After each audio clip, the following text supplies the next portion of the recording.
Bringing on my special guest, Gareth Macready. Welcome to the Public Access Podcast.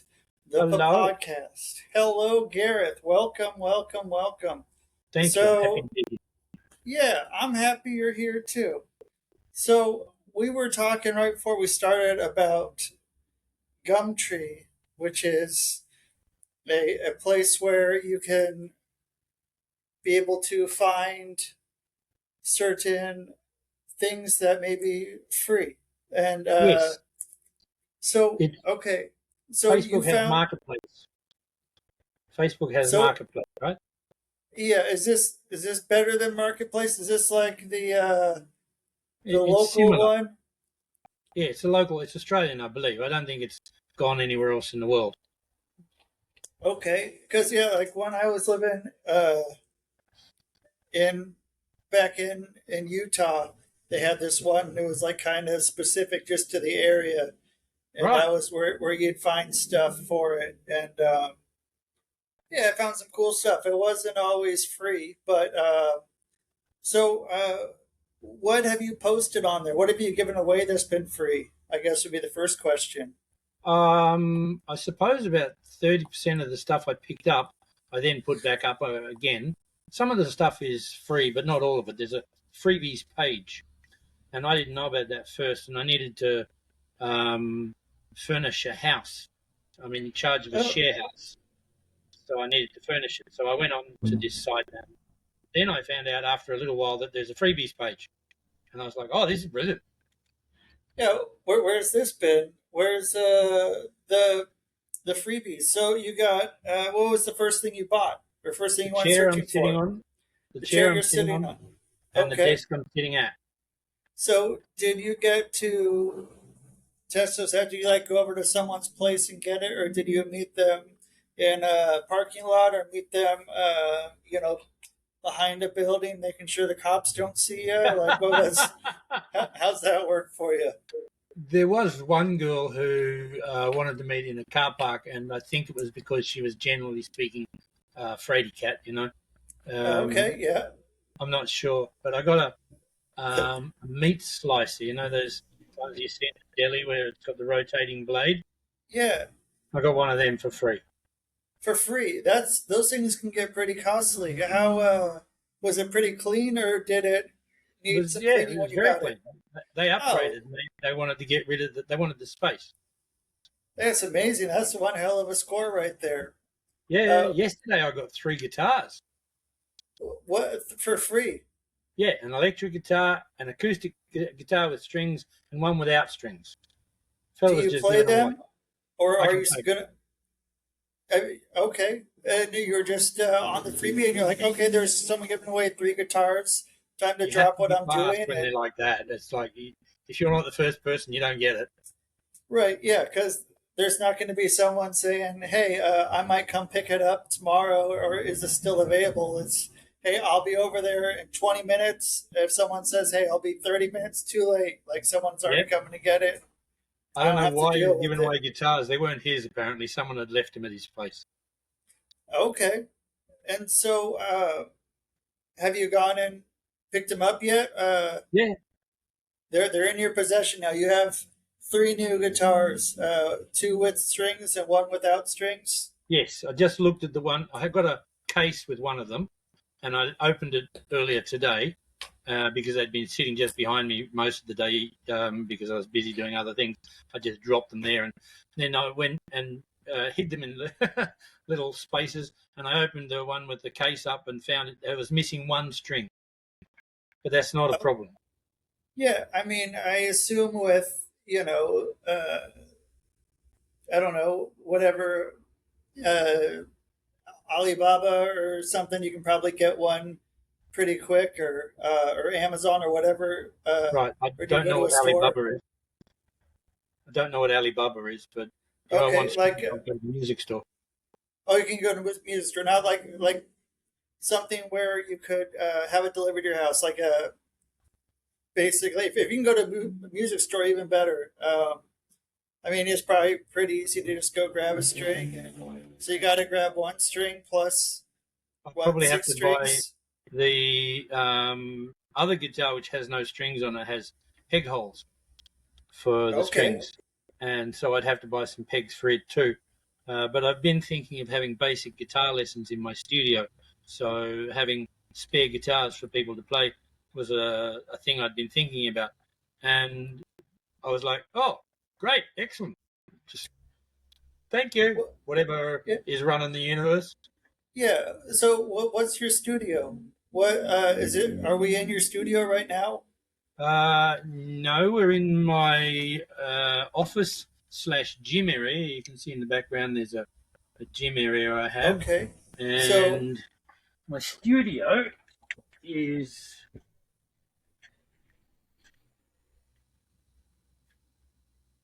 in here.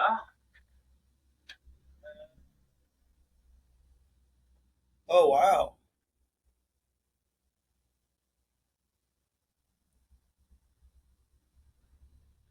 Okay. I I can't really hear you anymore, but I can see what you're doing.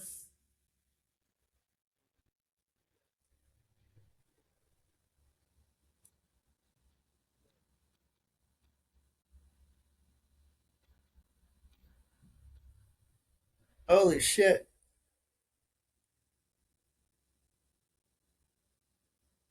Okay.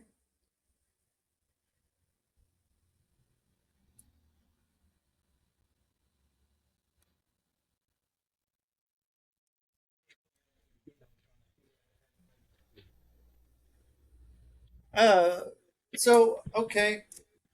When you're trying to make a new bit funny, what does that look like for you? Is it Last usually? Go ahead. last year I put together a whole bunch of stuff. I'll have to backtrack.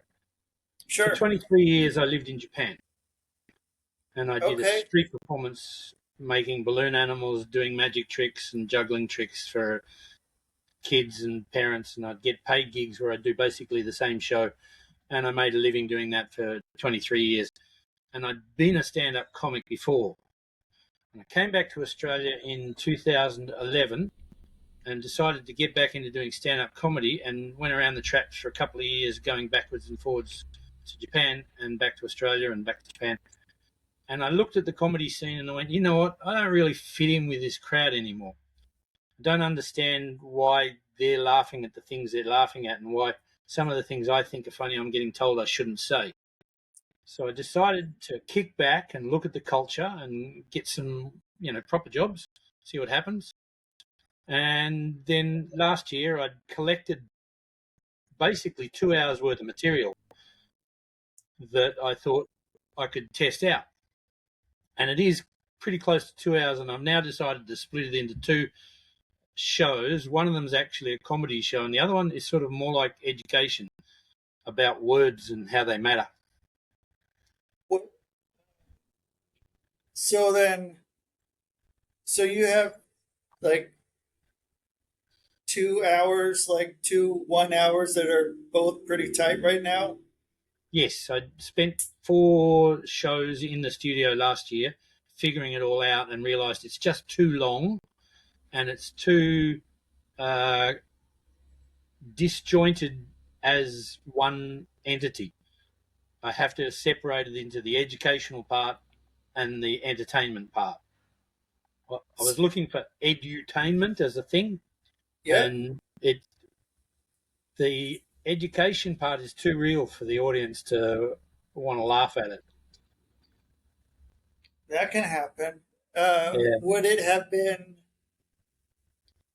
uh, in your last go around during comedy? Would that have been something that would have flown more if it was being able to do the mixture of the two, or is it? Do you think it kind of would have been the same then? What I found was that the material that's in the education part is too true and too confronting for people to want to deal with in a comedy situation. Okay, so like uh, especially if they haven't seen you for a while, like Yeah, you nobody know, knows who I am. yeah, like if you had been around, because you've been around for a while, but like it's been a bit, so those people don't have that background, That's right. uh, which like is kind of unfortunate. Like that you have, I mean, but you're able to adapt though, which is good. But what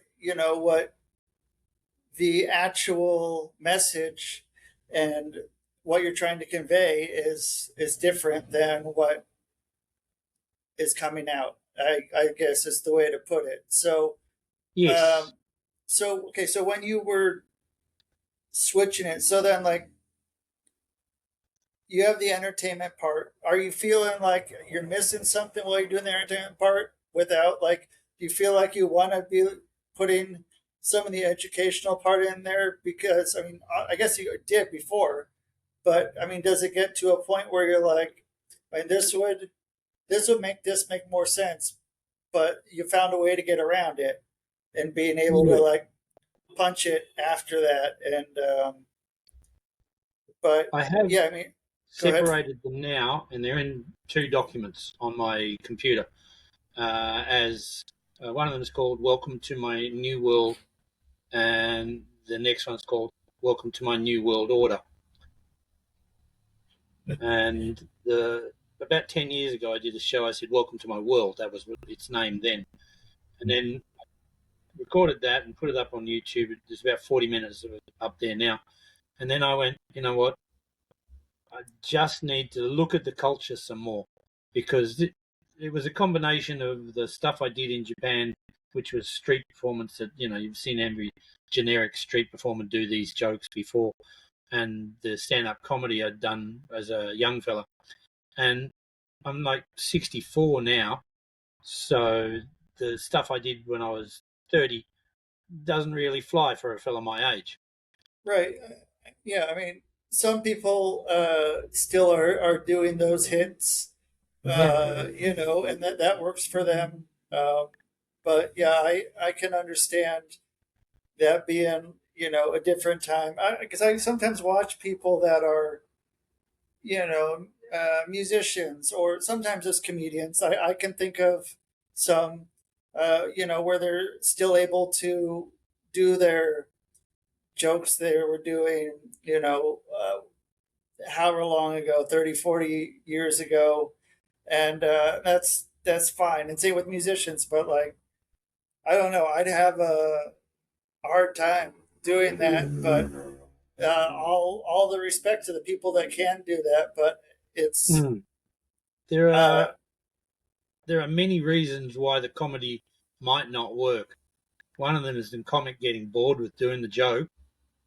Another one is the joke stops being relevant, and the other one is sort of similar to the relevance part, except the people's ideas about what you're allowed to laugh at change. very much. And I found specifically when I was a cab driver, I, did, more. I've got to go to history first. There was a time when I was the host of Queensland Entertainer of the Year Awards in 1989, just after there was a Queensland election, and the Labor Party won, and they had the new premier elect, come along to announce and present the Entertainer of the Year award at the end of the evening. It was also the Comedian of the Year and the Magician of the Year and a bunch of other stuff. And I was the host of the show. And the Premier elect had walked in, and he was spotlighted, and he was shown to the front so he could easily get up to the stage at the end of the show. So everybody in the room knew who he was. And I thought yeah, this would be a topical joke to do. I heard over the last week that if Labor won the election, they're going to decriminalise homosexual behaviour, but they're not going to decriminalise marijuana, which means if you get caught with a joint in your mouth, you'd better make sure it's got two balls on the end, or you'll be in big trouble. And I thought that would be a funny joke to do at that time. What I didn't realise was I was in a room with 700 of my state's best entertainers and their entourages, and entertainment is there's a great deal bigger percentage of homosexuals in our trade, so Yeah. they're all pro-gay. And you get a set up, punch, and the first setup is saying the guy sitting right there might decriminalise homosexual behaviour.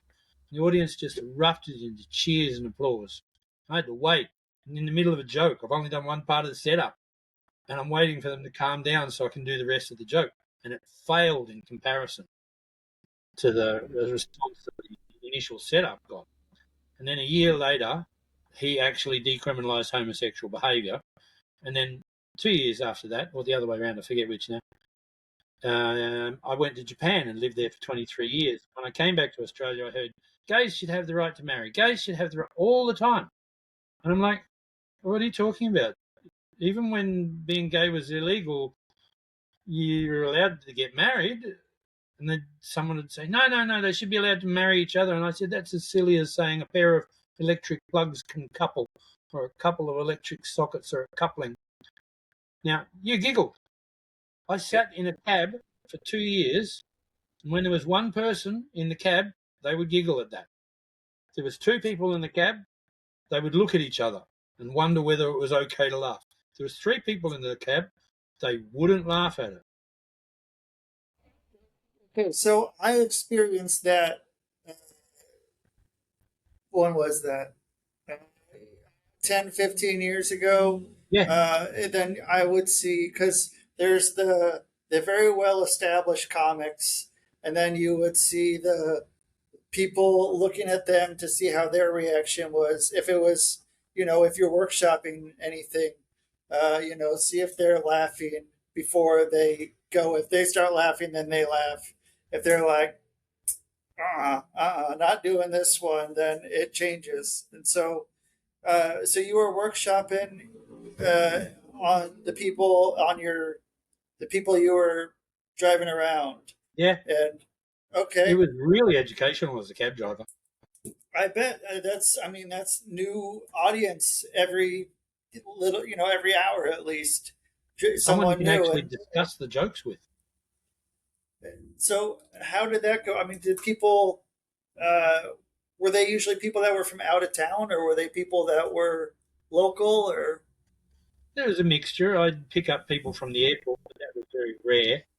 And I had my regular customers as well. okay, I so graduated onto being a maxi taxi driver, and I got some regular customers that I would pick up from an assisted living place and take to an assisted workplace.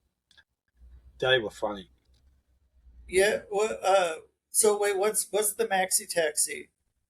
What's It's that mean? a 9-seater cab. It's a van Okay, with seats in the back, and you can take the seats up and bring in a wheelchair. okay. So I mean, I've performed in audiences smaller than nine, and so I mean, like, you know, Yeah, so have it's pretty great having nine people like right there I. on there. Especially if you have the rapport with them already, and you're Yeah, taking them around each time. Because I was listening to an old podcast episode I did with a friend, and it's like the amount of stuff that you can say and talk about when you have that rapport already with someone, and like they know who you are, and they know what's funny, and you know how to like get subtle bits of humor that they will get, like some sort of inside joke of sorts. That makes it a hell of a lot funnier than going into an open room and then you have to just you don't have that certain part right away. So then when you have these people that are coming by and riding with you over and over, were you getting any of those sorts of inside jokes with them where it's like old Rob there in the back is always you know I don't know, farting or something, and like, oh, here he comes again, and I don't, some probably not that funny as someone farting, because that's top of the line humor. But were there certain things like that that were popping up with with with having the the same people regulars. over and over with the regulars? With the regulars, I would find many places where I could muck around deliberately, specifically with those people. And with the other people, it was always, as you say, a new item for them to have a comedian who's driving the cab. So it was always a hit and miss proposition to try humour on them, and I would have Right. to investigate before. I remember once doing this joke that required me putting a Scottish accent on to a Oh, Scottish man, and he's like, "Oh, that was painful." but the joke always gets laughs otherwise. so then are you going and jumping right into it, or are you prefacing it to go saying oh, by the way, I'm a comedian. Do you want to hear a joke, or do you just start cracking them and then you say, oh yeah, hey, by the way, come see me Friday night at the club, and make sure Well, you bring some people along with you. well, during the time I was a cab driver, I'd actually started kicking back from doing comedy. At the moment, I still haven't really got back into it. Last year, I did the 4 shows to experiment with this one show. Now I'm thinking about putting on the 2 separate shows in the studio in the next couple of weeks because I don't have any air conditioning in there, and it's too hot in summer to do it, so Well, I have to wait to winter. okay, so then uh, your show you're doing is in the studio, so you don't have the audience to play off of right there. It's just I have to it's drag them you. in. Yeah. Oh, you're bringing people in there. Yes, last year I had average about 18 to 20 people sitting down watching the show. Okay, that's pretty cool. Are they? Are you getting chairs from Gumtree? And Yes. yeah, All of the chairs in there were from Gum. They were all folded up on the side of the wall. I don't know if you noticed while I went in there, but they're all folded up there. okay. So then you had those chairs. You had the people. Where are the people coming from? Are they coming from Gumtree as well, or are they people that No, are nearly you know? everybody that came along was someone I knew. Okay, Occasionally, there so would be someone I knew who brought someone with them who I didn't know. But most of the people I knew. but they're able to look at the people you do know and say, "Oh, okay, is this okay for me to laugh here?" And Well, it like, was in my space, so I can do whatever I want. And I am I allowed to swear on this podcast?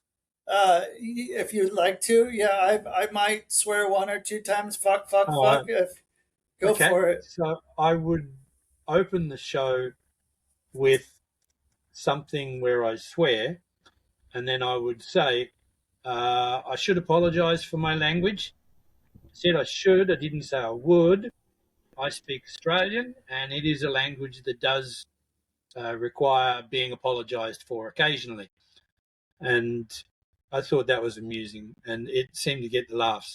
But I do jokes that require you to swear deliberately so that I can point out that if you're worried about swearing, then you're really worried about the wrong thing. I mean, there's worse things in the world than someone saying fuck. Right. I'd hope so. If that was the worst thing in the world would be pretty It'd be a easy. tame world, that's for sure. Yeah, Yeah. So then, I mean, so you got, let's say, 20 people in there. Um, you got to wait till it's cool because I mean, yeah, I mean, we got hot as shit in there with, it does. uh, There's 20 people sitting in that size room. yeah. So I mean, and that's got to be great for sound too. Uh, Well, I to can hear having a in your background you've got cars going past. I'm a little yeah, bit yeah. further away from a main road, so I wish, yeah. The next place I'm doing that. Like I wanted something that was close to the beach, but I'm also like right next to the main road. So I mean, I got every car, every big truck, every person, fucking with their motorcycles fucking flying through, like everyone trying to show off. I feel like they're trying to show off for me sometimes, but so I mean, Yep, it's they've deliberately targeted you. yeah. They see the outside of my place, and they're like, yeah, this guy, man, and just give me some, especially when I'm recording. So, but I like recording at this time of the day because it's hot as shit out, so I can be in the air conditioning. But yeah, it's pretty much anytime there's going to be loud noises. I might go and get a different mic, but so then, or just next time I go somewhere, I'm going to go somewhere a little further away. I'll take a little extra walk if I can get off of the main road.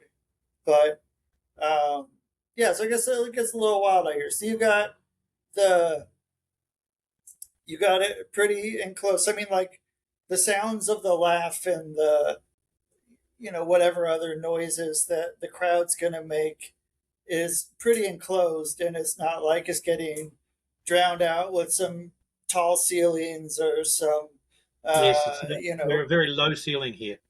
And oddly, there yeah. was one guy in the third or the fourth show last time I did it.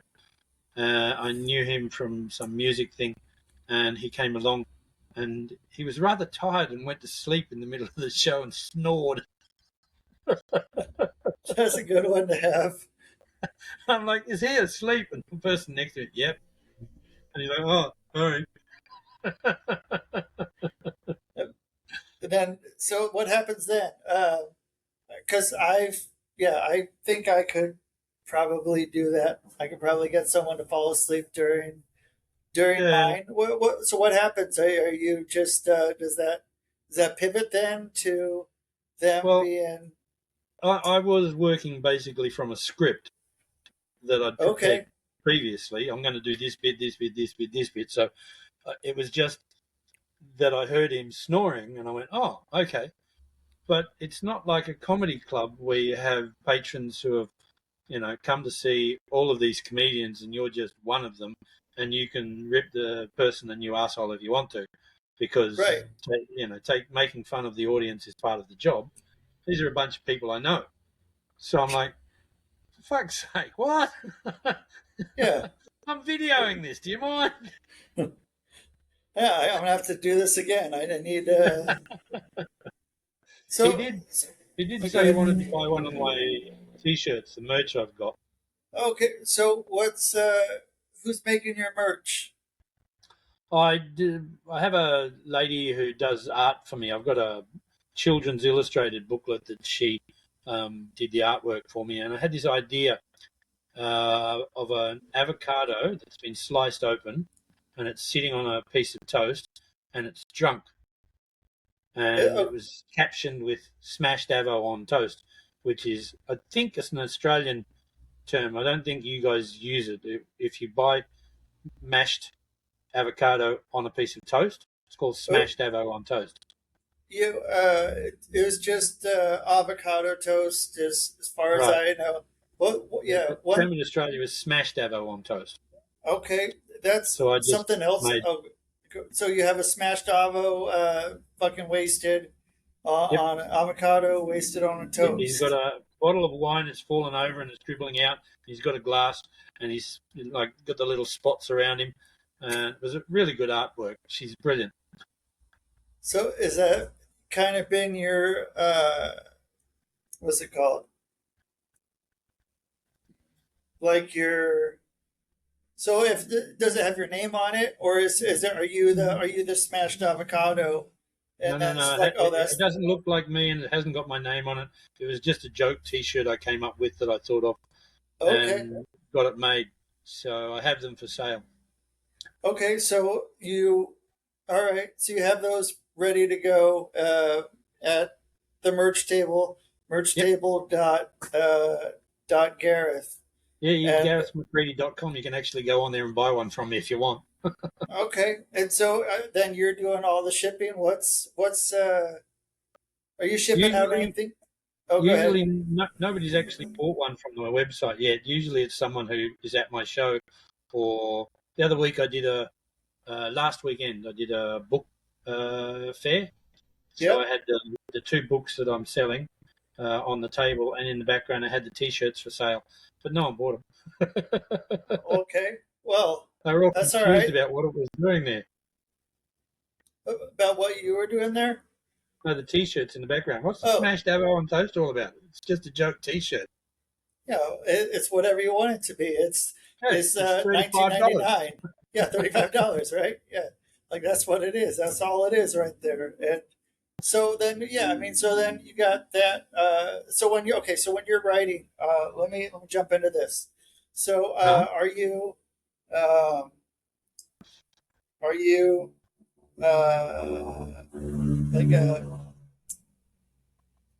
like a notepad journal kind of a thing? Are you For writing stories or comedy? for either one, or like a letter yellow? What is it? Like a yellow Legal pad. notepad, a legal Yeah. pad? Is it? Are you doing typewriter?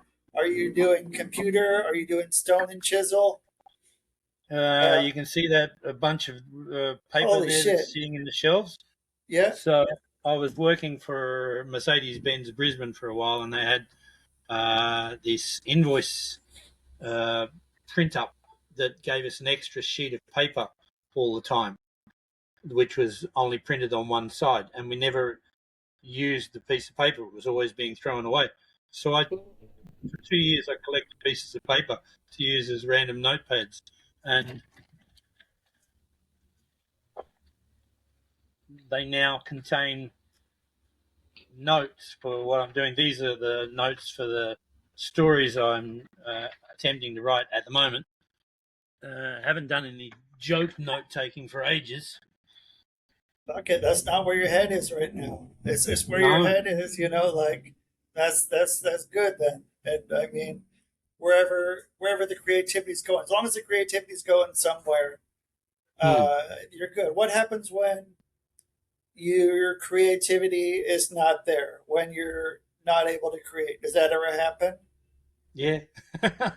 I've sat there and I've decided, okay, I'm going to be diligent and I'm going to sit down and I'm going to do writing from now to now, and that's what I'm doing. I'm going to do that, and then I'd sit there and just play on YouTube, and it's like nothing's coming, and I'd have to force myself to write things on the paper. What am I going to write about? Okay, I'll have a look at the things I've written before, because there's all these stories that are joined together somehow in a universe that I'm creating, so I can have a character that does blah, blah, blah, and I'll write that on a piece of paper, which is all of those last three pieces of paper. I sat down this morning and did that. And I've also got out a book by Robert M. Key called Story. Can't see the author of the other one. The Emotional Craft of Fiction. Julia Cameron, Write for Life. It's like, yeah, I've got to read them. Writing the short story, writing for television, all of these different books about how to write things. And most of my short stories, people say they read like film scripts. And I go, well, yeah, I write them so that they can be film scripts. Multi-purpose. Preparing for later when it gets optioned. Is I figure if go ahead. Stephen King can make Carrie into a film and make whatever it was, $400,000 for it, then that's something that is worth as a goal, worthwhile as a goal to look forward to producing something of that caliber. So how do you do it? Do you make an outline and then start filling it in, or do you sniff a bunch of cocaine and then just stay up for days and then One of talk those, about Stephen King. all the stuff, yeah, that you've done up in New England and all the bodies you're hiding up there that you made into stories. Right. Well, I don't do drugs anymore, Just so I'm a good boy these okay, days. yeah, I never did cocaine anyway, yeah, and that's I'm not good. very good at complete outlines at the very least. I don't write completely by the seat of my pants. I'm somewhere in between what's called the pantser and the outliner. Okay. During the book fair on the weekend, four of us were dragged up on stage and we were put into a panel situation, and the MC was talking about outlines and things like that. And I went, "Excuse me, what's an outline?" And the other authors all cracked up because everybody in authordom knows about pantsers and outliners as the extremes of the two types of writers that there are. I do sort of outline, but not What much. does that mean? What does sort of outline mean? Well, an outline is saying the story's going to go blah, blah, blah, blah, blah. This is going to happen, that's going to happen, then this is going to happen. And you write it in short form. It's sort of like you write yourself a 3-page summary of what you're going to write about so Yeah, that and you then you know where you're going to go. fucking fill in the blanks. Then after that, you're Yeah, like, because yeah, but okay, I've never done that completely. I've tried to do it, but I don't end up following my own directions. yeah, if it Take doesn't the work for story. you, Yeah, then it's the worst way to do it. It's all you know. It's the way that works best for you is the way that you should be doing it. that's true. And yeah, so okay, so then so you're somewhere in between. Okay, so then are you going back through your papers, or a lot of those papers just ending up sitting there and you're like, well, I'm going to look back at it at some point, because I have a lot of shit like that, or else screenshots on my phone, like I'm going to take a screenshot of this because I'm going to want to look at this later, and then it's never anything, and it just sort of is in there. Are you going back, do you have a method to go back into what you've written before, or is it just kind of get filed into, there's a big pile of paper? Initially, with the story writing that I've been doing, I would make notes and put them on a pile, and the pile got quite big. And then, okay, that's where the story sort of sits now in the pile. And then I'd finally get the gumption to sit down and actually put it onto the computer and send it away to someone. And most of the stories I came up with, I would then tweak and tweak and tweak. And I found out that I could fit them all into a sort of a universe that's unique. And like today, I was writing, I was doing what I think is pretty close to the last edit on a 3,000 word story that I will submit to my publisher at the end of next month, I think it is. And I finally came up with how to connect one other story to that storyline. I had this story that's called The Dream of the Dragon Horse. I had a, That's for the yeah, podcast. yeah, Yeah. I had a hybrid dragon horse in this Okay. one story, What do you and call that? What do you call a was hybrid dragon I, horse? I, I was trying to think of the name for it today, and I haven't Okay. come up with one. But in the story, I just called it a hybrid dragon horse. It's a horse with wings and it can breathe flames, basically. And All it's just right. this one very short story, which is, about a guy who rides one and he comes home and his daughter's happy to have him home, and then the king wants to see him, so he can't have dinner with his daughter, and then his daughter and his wife have to go to the king's dinner with him. And it was just a silly story. It was quite poetic, actually. There's lots of rhyming and alliteration and all of the other fancy stuff. And I just came up with this idea one day and had the first paragraph for ages. And then one day I needed to fill in the blanks, and away I went. And then I had this other story where there's dragons. And I had this other story where there's were dragons, which are dragon human hybrids. And I'm like, how do I get them all to be in the same universe? And today I finally came up with how the dragon horse hybrid got its genesis. So then, so then, are you going to have them now that they're in their own universe?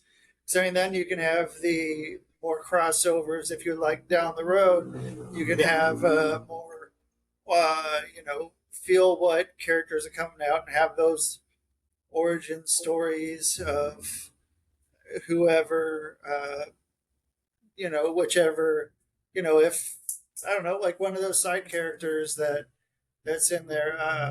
I do like the idea of being able to have these universes sort of mixing and being able to have certain characters come in through like, oh yeah, that's from the other book, and there it is again, like, holy shit, what are they doing here?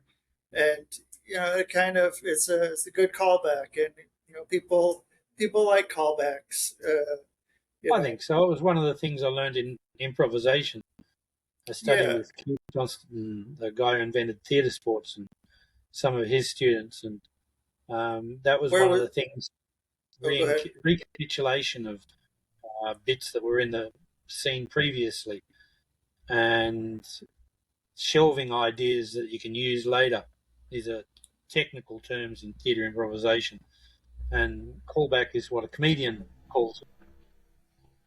And so I mean, like, even going back to the maxi taxi, that's you're walking right in, and you're able to do callbacks right away because they know you, and they can Yeah, have those right off the bat. Like if they're reading your book, they're going to be able to do the same thing. They're able to yeah, just have that callback right at the beginning, and being able to have a callback at the beginning instead of, like, having to wait until a good ways into the performance or story. That's a whole different layer and level of the I don't know, the joke, the I don't know, the story, I guess. But it's like putting a tag on a punchline, except you're putting it 3 jokes later. right, and it's ready, and it's all there, and you're ready to hit it, and people are. I don't know if you can. Yeah, I don't know how much you can hear. Like, it's. I didn't know that it was this crazy. Like, I don't know if you've. It's all right, I can hear you. Okay, as long as you can I can hear also hear me. the cars. Yeah, you hear the car. There's this thing out here. There's this guy. He rides around on like this, like a scooter, like a moped kind of a thing, and it has attached to it like an oven that's probably like 5 feet tall and like 3 or 4 feet wide, and it sells these things called something pandasol, but they're like basically like little dinner rolls, and they Oh, yeah, they drive by, and like it sounds like it's like, oh, no, pandasol, pandasol, and driving by, and then I didn't know what it was. It sounded like one of those like uh, some sort of like if there was like a government propaganda kind of a uh-huh. vehicle coming by, and saying all this stuff. Like, that's what I thought it was, but then I found out it's just a guy with an oven selling fresh baked rolls, Uh-huh. fresh baked bread. But it's always kind of weird. But it's like the ice cream truck. I have I have money sitting here just waiting. Like, but by the time I get up, he's usually gone past already. So I'm like running out there trying to get some, but he's always too fast for me. So, um, but okay. So then, going back to the stories. So uh, when when you're mixing the places, you're mixing the universes and becoming this one universe. Uh, like, what was one of the characters? You don't have to say, if you have something coming up later, but was there like one of the characters that you knew maybe after you had written, or maybe while you were writing, that was like, I'm going to put this person kind of in everything? Like, this person's going to kind of be the focal point of the universe, even though they're not a main character, or is it, or Yeah, place?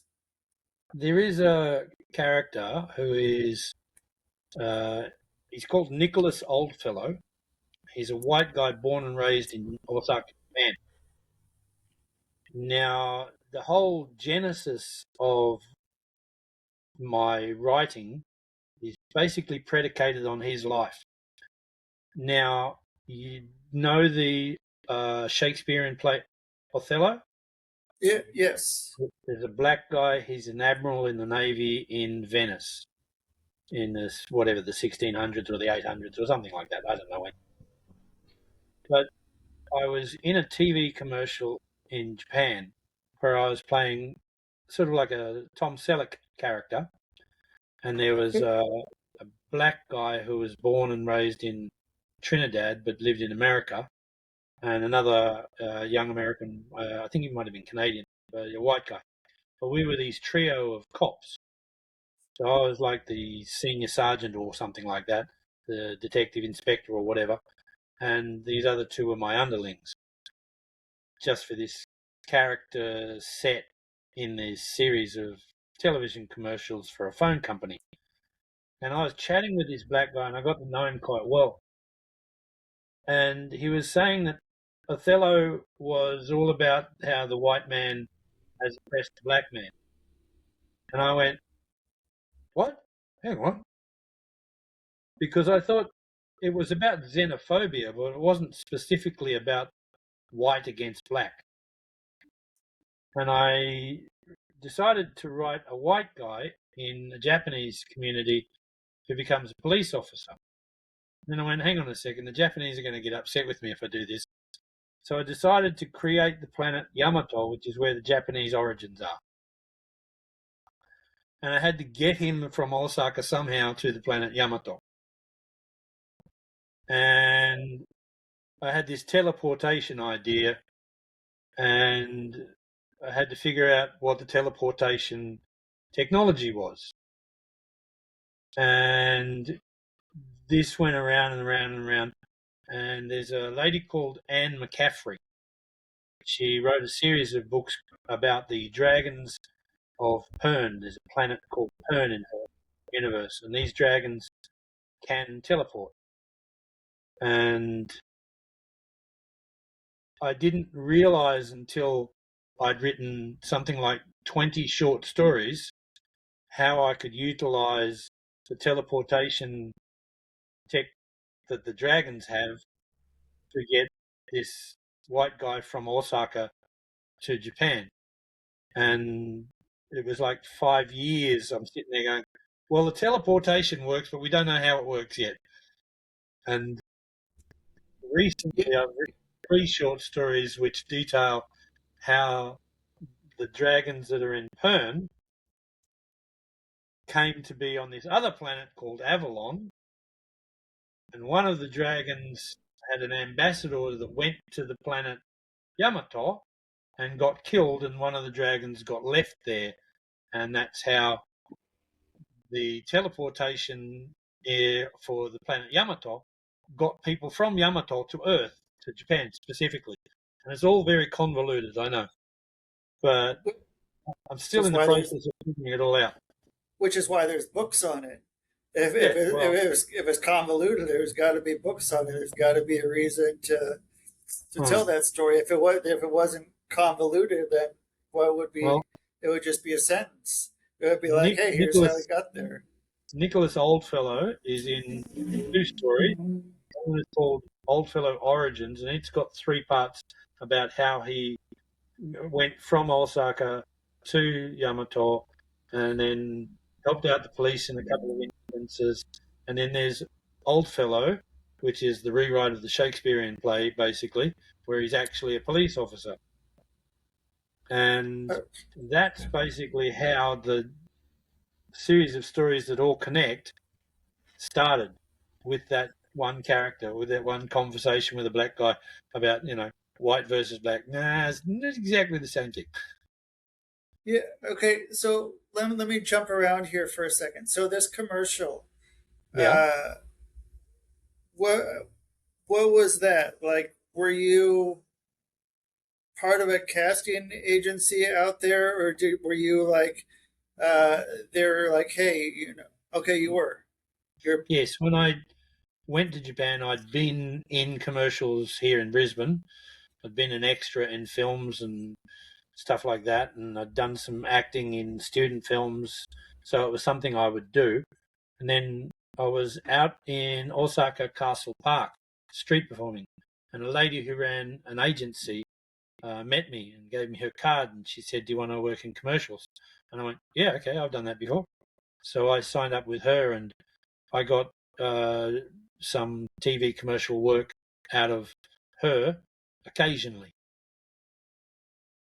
Yeah. Okay. And so, uh, what were the auditions like? Were like, if you, or were they just like, did they just book you? Like, or were you, cause like, I don't know, cause I've been to some auditions where I've gone in and there's 20 or 30 people that look a lot like me and it's Yeah, fucking really weird. And I'm yeah. like, wow, this is so fucking weird. Like all these people, like if we all hung out together, I don't know what this would be like, but like They everyone think looks a we're all lot like, related. Yeah. yeah. And so, did you have those kind of experiences or was it, Oddly, in Japan, if you're a foreigner, yeah, then it's sort of like you're, I don't want to use the term, but a demigod. okay, Like you stick out like dog's balls yeah, for a start. And if you, like I did, I picked up the Osaka dialect and spoke it as thickly as possible. I don't know if you know oh, the guy who's half Indian, half Scottish, Danny Boy. He looks Indian, but he speaks with a Scottish accent very thickly. okay, And it's funny just to see that. yeah, You see a guy who doesn't look like he should be speaking in the Scottish accent, speaking in a very thick Scottish accent. It's funny. So you yeah, see me yeah. speaking an Osaka dialect, and you think that's funny. So I got Uh, picked up for that many times. So, were you when you went to Japan? Were you speaking any Japanese before, or were you at zero No, I when you wasn't at walked in? zero, but I wasn't fluent. I'd been married to a Japanese girl for a while, Oh, and okay. I had had previously a half Japanese girlfriend, and I'd studied karate, so I knew how to count, and I knew how to say spinning, back kick, and a few other techniques and things like Oh, that. And I decided to go to school in Japan as well. But the point of going to school is to learn what's called Kyojingo, the national dialect. And I was in Osaka, and it wasn't the same dialect. So people in the class, the teacher in the class would tell me not to speak like that because it's Osaka dialect. yeah. Like, but that's what my father-in-law speaks like. That's what all the people in the street speak like. That's how I make friends.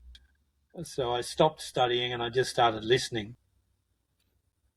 Which probably, I mean, that's how people speak. So, like, Yeah, yeah, it's uh, back in the states, it was uh, people that were you know like I don't know if they were Mexican and they were speaking Spanish. It's not like they're speaking from Spain Spanish. It's like yes, they have their own Spanish that works for them, and yeah, it's different, and it's what it is, and that's how like that's what people. And same with like anywhere, not anywhere, but a lot of places for teaching English, like they want someone who actually like lives in an English speaking place. That's like Americans or whatever. Like they because they want that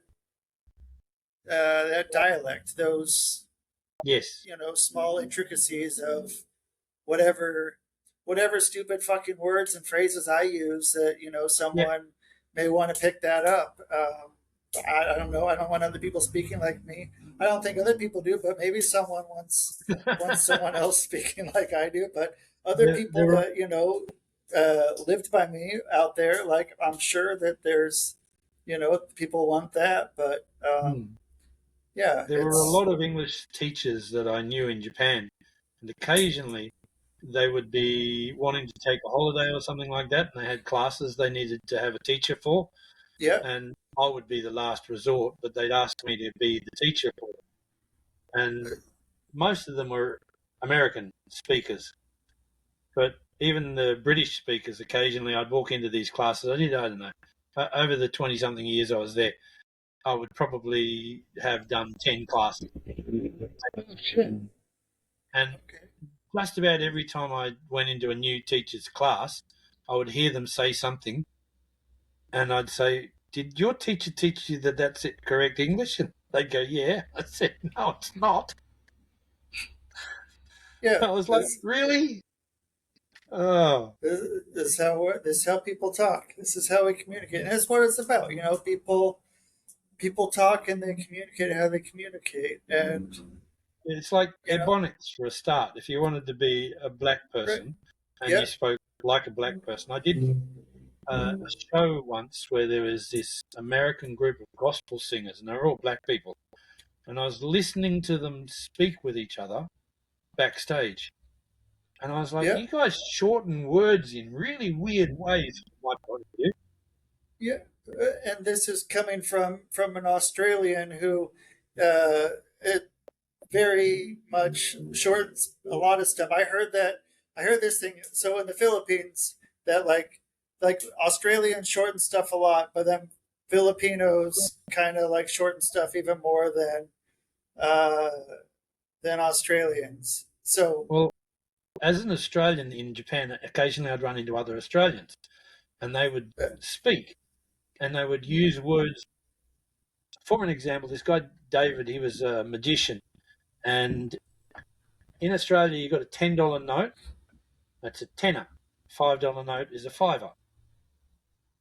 okay, And in yeah, Japan you've got the Shinkansen. And this guy said he got on the Shina, and I immediately understood he meant the Shinkansen. But I doubt whether an American would have twigged. yeah, uh, which was able enough for you to be able to understand, like, and that's Yes, able to it pick was it up. our, And our own colloquialism, and he adapted it to Japan, and I understood straight away. so I heard another thing about Japanese. So like if you speak in English but say it in with Japanese, uh, what's the word, like inflection, or Yeah. that they understand more.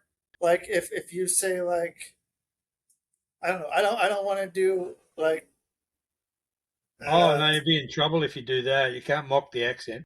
well, like I just I don't know how well I can do it. Like if I say like I want to go, I got to go to the bathroom. I don't know. I got to go to the bathroom. Now I sound French or something. But then they understand it more. Well, that's the way they sound, so they hear it and Yeah. they understand it better. So yeah, which is like, and that's the thing. Like sometimes like the way that seems stupid to be able to communicate and relate with people is what people fucking need to be able to communicate and relate with people. And Yeah. that part so much is lost because that like sometimes there's that block like that I can't be the guy trying to fucking do an accent. Like my accents are fucking horrible. Like I can't do it. I can barely do a good American accent. I'm My, from this, one, you know. my oldest son once told me that my Japanese accent sucked. And Okay, he was talking about me pretending to be an English speaking Japanese person. So when I was pretending I was a Japanese person pretending to speak English, I would put on what I thought was an accent. And my son said, "No, it sucks." like, well, okay. So then, did you tell him to do an accent then, or Well, was he living with you then? Was yeah, oddly, I sent him to boarding school in England for 3 years, and I would go and okay, visit him. And I would go down to the comedy store, and I'd go down to South Bank and Covent Garden to street perform, but I'd go around and do stand-up comedy at night, trying to figure out how to get back into doing things in English while I was visiting my son during his, like, he had two-week breaks during the year, and he'd have a 6-week break and he'd come home for summer. And the other two-week breaks, I'd go to Japan, to England, and hang out with him. And he was in boarding school, and he had a drama teacher that wanted him to do an Australian accent, and he couldn't figure out how to do it. So I got my own back on him for that. Is that when he tries to, do his dad's? Well, one Uh, of the things is, if you listen to me, I speak quite educated English. I'm not putting on an Australian accent. But if I want to put on an Australian accent, I talk like this, right, all night. And then you don't understand half of what I just said. So I don't do that. So when I was in Japan, whenever I spoke English, I really had to modulate my accent so that people who were English speakers could understand me. So I didn't speak Australian English with my son. And my so grandfathers were both born in England, and my father and mother both went to private boarding schools, and I went to a private boarding school. So I don't normally talk like an Australian. so what do Australians think when, like other Australians think when they're talking with you? Are they like, why is he talking differently, or do they give a shit, or is it, you It know? depends on the people. Some Okay, the people that talk like this yeah, think I'm a Kiwi, a New okay, Zealander. yeah, But I generally speaking listen first before I try to talk too much, so I know what range of accent I should use with people, so I don't get beaten up. I learned that when I was a kid. yeah, and it sticks with you. It It sticks with does. you. Something you learn, and you know, what's not going to get your ass kicked, which is a good thing to have through life. And if you don't ever get your ass kicked, you don't have that. Um, which everyone should get their ass kicked, I guess. Like at Everyone needs some a good point. snap upside the head occasionally. Yeah, sometimes that needs to happen just to remember that like we're all doing our thing, and so um, okay, so if you were going like if you had an ideal way and you were starting a set and you wanted everyone to already be in on the joke, how would you start your set? Like as opposed to going in there with nobody knowing who you are. Like what would be the ideal way for you to go in? If you just everyone knows who you are, everyone's already going Gareth, Gareth, Gareth, and then you pop on there. Because I mean you probably had that, at a point, and um, Uh, when I was doing stand up comedy before I left to go to Japan, Brisbane didn't have a comedy club. And I oh, was sort of at the vanguard of the creation of a stand up comedy club. There were a few people who had okay, tried to make one beforehand, and I'd been down to Sydney and I started out doing the open mic nights at the Sydney Comedy Store. And then I started getting some paid gigs, and then I went to Melbourne for about 6 to 8 months, and I came back to Brisbane with the idea of starting a stand-up comedy club. And I got fairly well known in those circles. yeah, But when I moved to Japan, I still was almost completely unknown. So I okay. never really had people who understood me and felt that they were coming to see me. I was often the MC of a comedy show that I'd organised and tried to get customers to come along to, or something like that. So There was no infrastructure. So, what would you like to jump off? Like, be able to just like jump right into like what would change your set if you could just go and jump right in and already have that back and forth with the people that were coming to see you. Like, what would you want to do right off the bat? Well, my latest idea about how to start a show is to say something along the lines of let's see how many levels of wrong I can reach with my freedom of speech. And, yeah, So that gets the audience up to know that I'm not going to be a PC comic. right. And there's a big difference between people knowing you and saying that and people not knowing you and saying that in 2026. Yeah, but I think those two, the rhyming couplet I put there at the beginning does Yeah, two things. It gets me up as someone who does rhyme, and it gets me up as someone who isn't going to be PC. So it sort of speaks volumes for what they're about to hear, and they can either like it or lump it. I don't really care. right. Okay. So then I I don't guess have basically what you're asking. I don't have an idea of how to win an audience in 10 seconds. you know, you don't need to. And it's not a race to win the audience in 10 seconds. And it's not even realistic to Yeah. win the audience in 10 seconds. Um, and I don't know. Sometimes I think that if someone is like, Yeah. you know, like it was something on TV or something, or you know, like who's saying like this is funny, like you know, because it could it be like laugh tracks or you know, a bunch of Uh-huh. people in the audience set out to start laughing at this person. Like, do they fill the seats with a bunch of people who are gonna laugh at this, and Chill. you're looking around like, who's laughing at this? This isn't funny, but like That's obviously what I people are. found. That's what I found when I came back. I was like looking around at the audience. Why are these people laughing at this? Why do they think this is funny? I watched a guy who was an out gay comedian in a TV show, an ABC TV show. It's like the national broadcaster.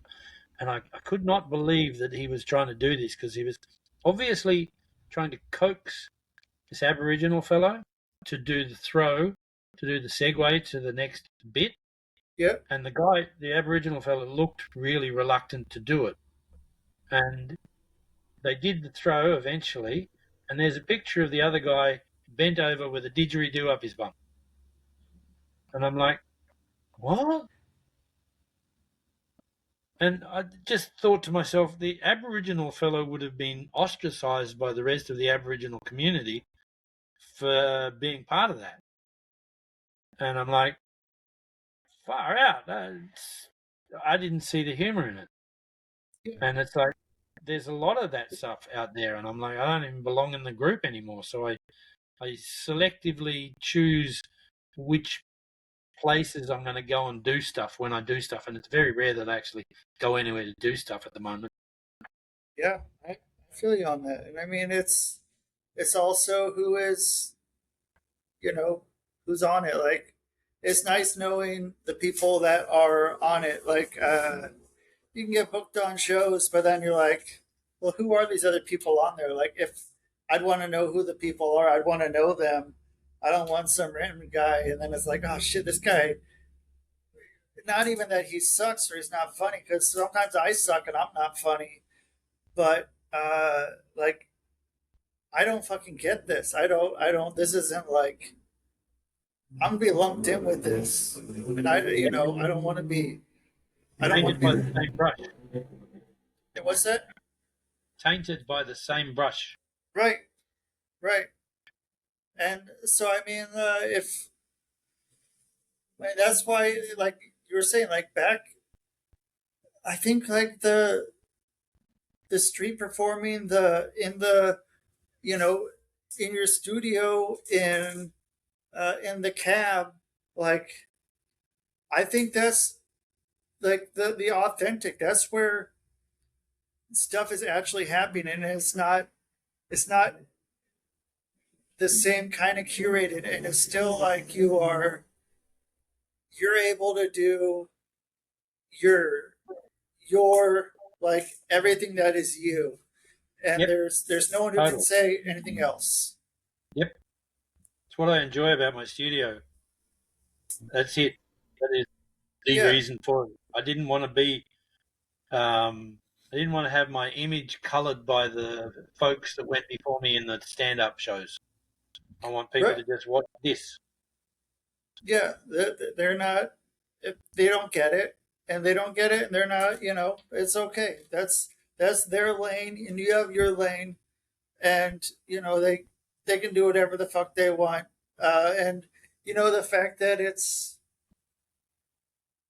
would be a lot harder, uh, you know, in the 80s and 90s to be able to do this.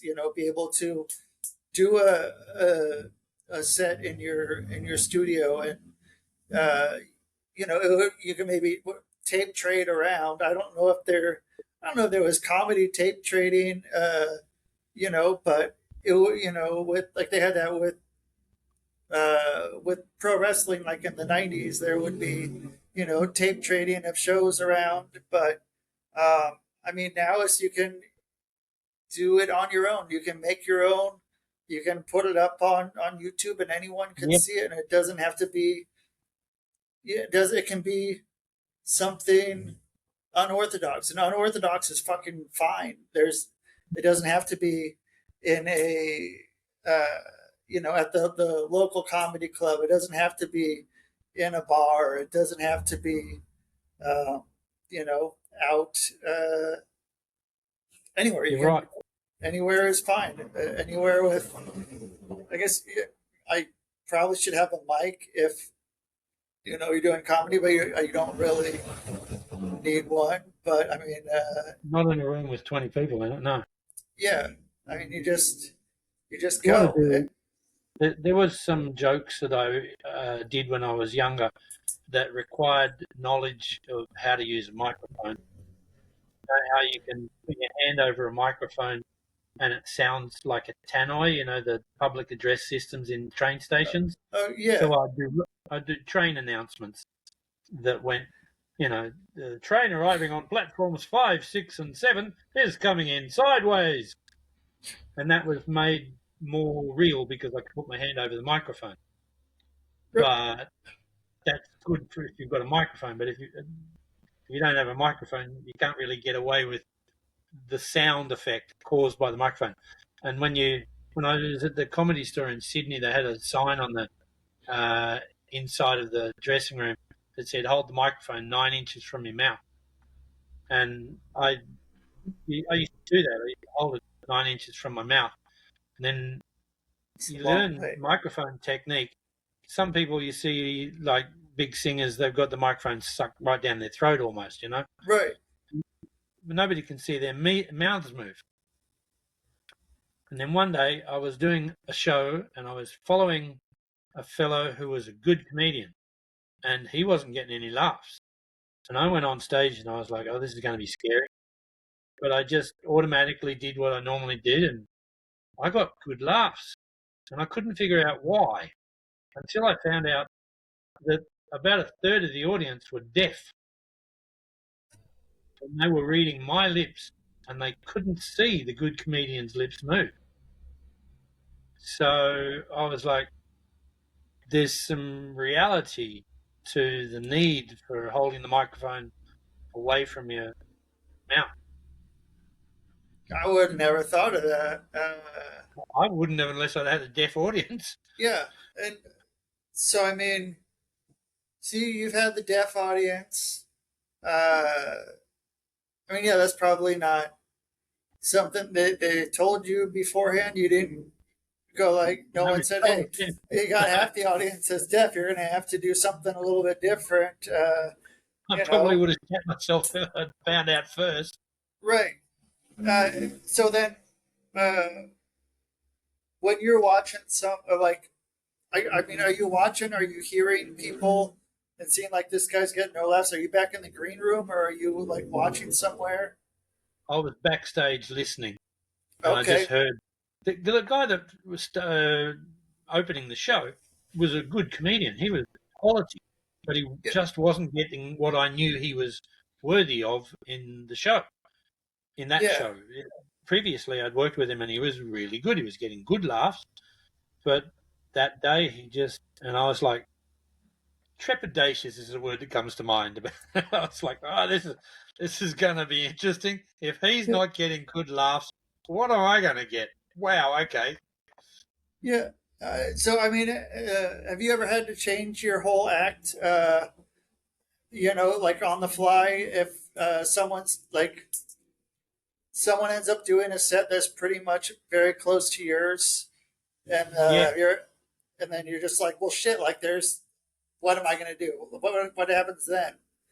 I had there was a Australia's Funniest Boomer competition, Oh, okay. and the MC of the show was a fellow I had known for 40 years. I first met him down in Sydney's Comedy Store, but he's from Brisbane, and he'd been on radio and all sorts of stuff. By the time I came back to Australia, he was fairly well known, and he was the MC of the show. And he had one joke. Uh, the lady who won the show did her bit just before me. And then the MC, the guy I'm talking about, he came on stage and he did a joke that was very, very similar to one of my best jokes. Oh shit. Yeah. So she's just done this awesome job. He's come on and done a joke that it was so similar to mine that I now cannot do my joke. So I'm like, Oh. I'd been practicing this 5-minute bit and I haven't done stand-up comedy for, 10 years or something like that. I'm thinking this is going to be my, insertion back into the comedy field. And here's this, quality joke that's just gone. And I've got to edit in my head with this 5 minutes worth of material. And the girl I say, but she's 70-something years old. And she's like done a really good job. She's won the heart of the audience. And I'm like, I don't care anymore. It's like, whatever. And Yeah. I mucked around on stage and didn't really do half of the stuff. And the lady who was doing the sound and lights hadn't turned on the timer. Okay. And I'm So halfway through my act and I'm realizing, hey, the timer's not even turned on. yeah, when am I going to get the light? I'm just waiting for that. Guess that's my time. And I was already like, oh, she's going to win. Who cares anymore? Okay, so you knew at that point Oh, that yeah, she yeah. won the heart of the audience. So I had a conversation with one of the other comics who also didn't get the second prize. We were both sitting there chatting, and he said, you said, is it her or him? And I said, it's her. And the other guy got second place, Okay. So, So so we're both third raters, yeah, and we know we didn't do as well as they did. yeah. And he's like, which one of those two you reckon is going to win? Oh, she is. So who decided that? Was it the Oh, they had judges. One of them was a really old friend of mine, and the other one was one of the others was the boss of the Sit Down Comedy Club here, which okay? is really funny. The friend of mine, I used to give him paid work. I was the MC of stand-up comedy shows before the Sit Down Comedy Club came into existence. And the first time the guy who runs the Sit Down Comedy Club saw a stand-up comedy show, I was the MC of it, and one of his friends was doing a bit in my open mic night. Whoa. Okay. So So then yeah, there was all another comes. lady who was the judge, but I was so out of practice and so upset that the MC had done the joke that was similar to mine. And I was like, Did oh, whatever. I don't care anymore. did he say anything to the guy? Did he? Do you think he knew? I don't want to put him on blast or anything, but do you think that Well, maybe it came across like maybe you heard it one I time? don't think he deliberately tried to stuff up my bit Yeah. because he knows I have hours worth of material if I want to. Right. But when I left Australia, I had an hour's worth of material. And like in the last thing I did last year, I had 2 hours worth of completely different material from that 1 hour, which, Yeah. I was trying out, but, most of it worked the way I thought it would. I didn't have to adjust Right. too much out of it. Holy But the second hour isn't really funny. So, yeah. I mean, yeah. If it's not meant to be, then it's all okay. Um, even if it's not. Did you ever? Okay. Uh, do you ever bomb? Yeah. What was that I like? oh I was King's Cross in Sydney. It's a Nope, red light but district in Sydney. okay. Yeah, so Uh, that's a I interesting used to live place there. to. I You used to still live there, okay? and I went and did this when I first started out. I went and did this one show, and I was just bombing terribly, and I just ran off with my tail between my legs, and I'm walking home through King's Cross, thinking I should try Herald. I didn't, Okay, and I that's never have, probably good. Yeah. but I literally sat down and thought about it. It was like I could find someone I could get really out of it because it's just so painful. So what'd you do then? The next time you went up Better. after that, yeah, better. Uh, I did learned a you lot from my mistakes. Yeah, shit your pants? Once you shit your pants, you can't really. I learned to hold You're sit tight. yeah, you're good. Like anything's gonna be better than that fucking performance right there, and gives you a little bit more freedom. I think to maybe I go think for some of those ones you hadn't done. the Sydney pub circuit really toughened comedians up in the 1980s when I started out. There was this one pub called the Royal Hotel at Ryde, a suburb in Sydney, and the regulars would have occasionally they would organise for young comedians who were just starting out to come along to what they termed a heckle night. The the Yeah. 10 guys who were regulars would sit in chairs right up the front of the stage, and they Shit. would deliberately bring young comedians. They would talk with the manager and organise it, and Great. the young comedians would come along and they'd be heckled deliberately to toughen them up. That's. Man love. I don't think you could do that now. Uh, that's. I mean, like I would. That's. Yeah, I think that would be a hard one to do. I think people. Some might be able to do it, but I don't think a lot of people will be able to hang with that. And so, I mean, that's. I didn't know Uh, about it when we first got there. I didn't know it was heckle night until after they'd heckled me. how did that go? How'd you go with the Well, hecklers? Did it? they'd seen my act about 3 times in the last Okay. 4 months. So they basically, and they would do the punchlines milliseconds before I would do the punchline. Oh shit.